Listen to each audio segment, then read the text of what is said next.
Selama 2 pekan pelaksanaan operasi sikat Musi, Polres Musi Banyuasin mengungkap 94 tersangka, terdiri dari kasus 3C, premanisme dan narkoba yang mana salah satunya bandar sabu dengan barang bukti 500,5 gram.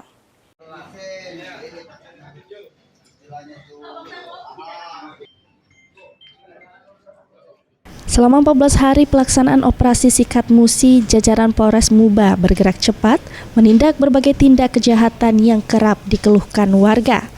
Kegiatan yang dimulai sejak 30 Oktober hingga 13 November 2025 telah mengungkapkan 38 kasus 3C dengan 39 tersangka, 31 kasus premanisme dengan 43 pelaku, serta 16 kasus narkoba yang menyerat 13 tersangka.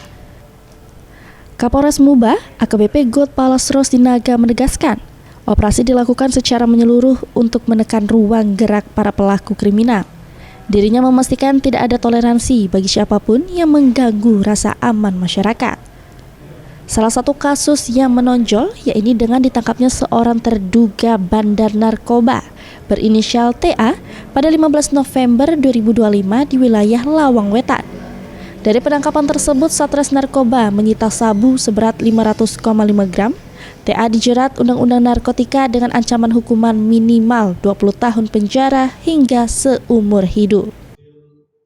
Target kita itu semua tercapai, bahkan over prestasi.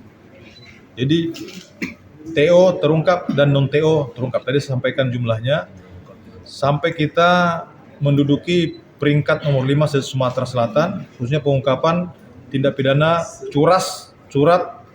curanmor. Ya.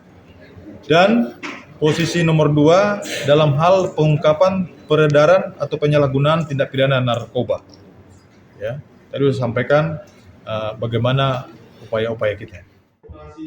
Dengan hasil pengungkapan nyaris 100 tersangka, Polres Muba menegaskan kembali kehadirannya untuk memastikan wilayah tetap kondusif dan bebas dari aksi kriminal. Ruzi Iskandar, PAL TV.